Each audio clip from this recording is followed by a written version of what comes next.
വളരെ പെട്ടെന്നൊരു മിക്സർ ഉണ്ടാക്കിയെടുക്കാവേ. ചക്ക കീന്തി എടുത്തതാണ് കുറച്ച്. അപ്പോൾ കനം കുറച്ചങ്ങ് ഏകദേശം എല്ലാം ഒരേപോലെ കനം കുറഞ്ഞ് നിന്നാൽ മതി. ഷേപ്പും സൈസും ഒന്നും ഒരേപോലെ ആകണമെന്നൊന്നുമില്ല.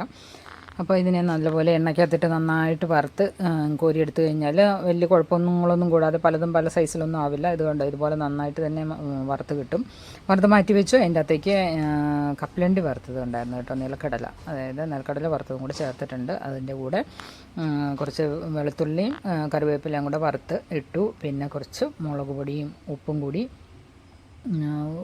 ഇതിൻ്റെ അകത്തേക്ക് ആഡ് ചെയ്യുകയാണ് ചെയ്തത്. ഇതിൻ്റെ പുറത്തേക്ക് വെറുതെ ഇട്ടാൽ മതി. നമുക്ക് നല്ല ചൂടായത് കാരണം അത് നന്നായിട്ട് പെട്ടെന്ന് മൂത്തോളും, അല്ലെങ്കിൽ അത് കരിഞ്ഞു പോകുമല്ലോ. അപ്പോൾ ആ ചൂടോട് തന്നെ അതിലെല്ലാം ആഡ് ചെയ്തു. അപ്പോൾ അങ്ങനെ നല്ലൊരു മിക്സർ പെട്ടെന്ന് തന്നെ നമുക്ക് തയ്യാറാക്കിയെടുക്കാവുന്ന ഒരു മിക്സറാണ്. അപ്പോൾ ഇത് ചക്ക കൊണ്ട് മിക്സർ ഉണ്ടാക്കുന്ന ഞാൻ വീഡിയോയിലൊക്കെ കണ്ടിട്ടുള്ളത് ഇങ്ങനെ ചക്ക അരച്ചിട്ടൊക്കെയാണ്. ഇപ്പോൾ അതൊന്നും ചെയ്തിട്ടില്ല ഞാൻ.